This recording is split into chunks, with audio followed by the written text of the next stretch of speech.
Je suis de celles qui se tiennent debout, même quand le monde vacille, même quand tout s'écroule. Je viens d'un peuple qu'on ne peut plier, pas même dans le silence ni dans les prières murmurées. Un peuple qui grave l'histoire, non dans les livres, mais dans la chair, dans le verbe, dans les rides des mères, dans les mains des grands-mères, dans les tatouages qui parlent, quand la bouche se terre. Je suis fille d'Afrique, petite fille des dunes, des pierres, des colères antiques, ni soumise ni oubliée. Je suis celle qu'on n'a jamais pu effacer. Je suis née de femmes qui ne baissaient pas les yeux, qui ne courbaient jamais leur dos, même face aux tyrans qui se prenaient pour des dieux. Des femmes qui tenaient le monde entre un couscous du vendredi et une révolte sans nom, mais pleine de vie. Algérie, Maroc, Tunisie, ce ne sont pas des frontières, ce sont des poésies. Des battements de cœur, de tambour, de foi. Des battements qui disent « Amazir, peuple libre, peuple droit », qui marchent debout. Elles ne savaient pas qu'elles étaient leaders. Pourtant, elles l'étaient.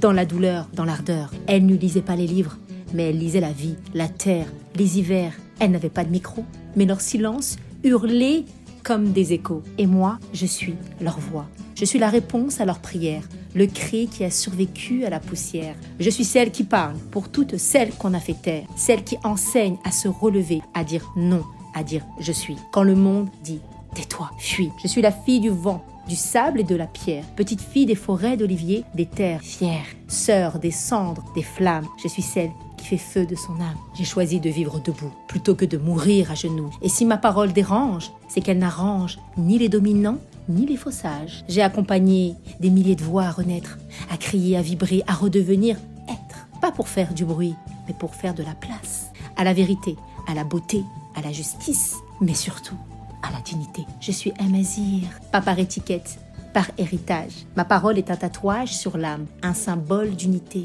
un appel à l'amour, un refus du repli, du mépris, du discours sourd. Je suis l'enfant de femmes rebelles, pas parce qu'elles l'ont voulu, mais parce qu'elles n'avaient pas le luxe de se mettre à genoux. Et ce non-choix est devenu ma nouvelle voix. Alors, j'avance, debout, avec mes mots comme des épées, mes silences comme des prières murmurées. Je ne parle pas pour convaincre, je parle pour honorer, pour guérir, pour faire vivre ce qu'on voulait faire mourir. Et celle que je décris, c'est aussi toi, car toi aussi tu viens d'un peuple libre, celui de l'univers, où il n'y a que lumière et devenir.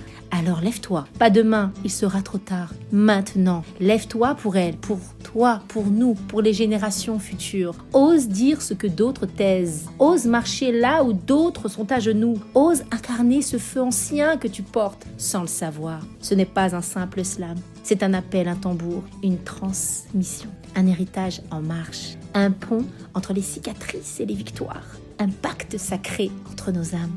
Car oui, nous sommes les descendantes des invincibles et il est grand temps de faire entendre leur message au service d'une société plus juste et fraternelle. Si tu souhaites reprogrammer ton leadership avec l'essence de ton être pour servir l'humanité, rejoins le club privé. Commente le club pour recevoir le lien. À tout de suite de l'autre côté.